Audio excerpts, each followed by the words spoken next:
If your GLP-1 feels like it suddenly stopped working, or the scale barely moved after the first few weeks, then here's the part most women never hear. It's probably not your dose. And in many cases, increasing your dose too early can actually slow progress. I'm Philip Marks, head nurse practitioner here at Regenics, and clinically, we see this pattern constantly, especially in women dealing with hormone shifts, insulin resistance, thyroid issues, perimenopause, or what we call slow responders. Today, I'm going to show you the one shift that often triggers visible results in days, plus the daily habits that help women lose consistently, feel better, and minimize side effects. Let's get into it. Before we get to the simple fix, you need to understand something critically important. The starting dose is not a weight loss dose. Starting doses exist for tolerance, not fat loss. For example, Wegovy and Ozempic starting dose is 0.25 milligrams. Mounjaro and Zepbound starting dose is 2.5 milligrams. These doses are designed to help your body adjust and not to drive aggressive scale changes. Some women see early weight loss, usually those with higher appetite, higher inflammation,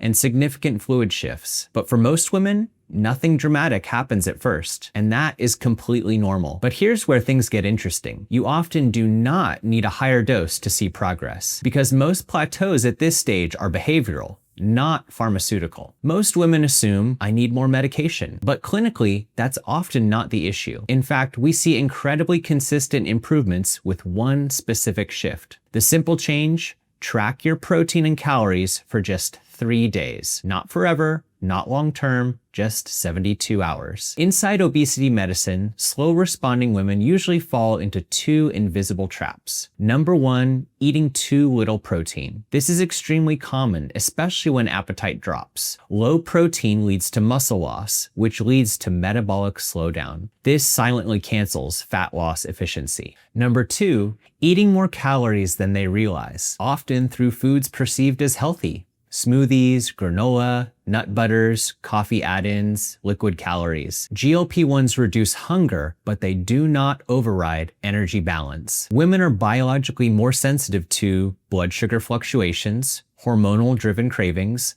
lower baseline muscle mass, undereating, which leads to metabolic adaptation, and PCOS or thyroid interactions. When you track for 72 hours, you gain clarity. When you adjust based on that clarity, the scale often responds within 5 to 7 days. This is not dieting. This is metabolic calibration. Here are 8 daily habits that help make your GLP-1 treatment more effective. Number one, track protein and calories. Women tend to thrive at 90 to 120 grams of protein per day, or roughly 1 gram per pound of desired body weight. When it comes to calories, aim for about 20% below maintenance. Why this is critical: without sufficient protein, women often trigger metabolic slowdown on GLP-1s. This is the number one plateau driver we see. Number two, lower your starchy carbs. Women with insulin resistance, PCOS, perimenopause shifts, hormonal instability often respond dramatically to reducing starches.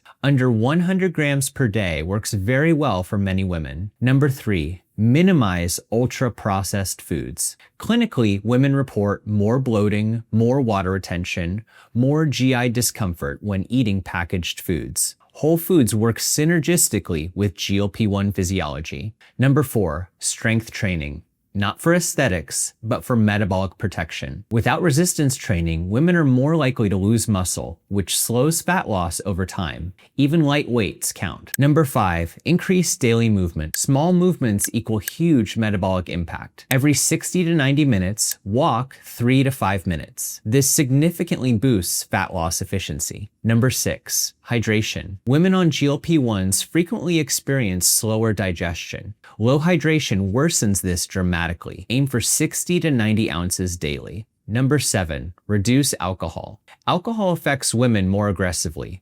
Hormonal disruption, blood sugar swings, fat loss interference. Even small amounts can stall progress. Number eight, prioritize sleep. Women's hormones are extremely sleep sensitive. Under 7 hours increases cravings, cortisol, insulin resistance, plateaus. Sleep amplifies every GLP-1 benefit. If you've corrected nutrition and habits, but still feel stuck, this is usually a biological signal, not a failure. Common root causes include thyroid dysfunction, perimenopause shifts, PCOS, high insulin, vitamin D or B12 deficiencies, elevated cortisol, and estrogen or progesterone imbalance. This is where Bloodwork becomes your roadmap.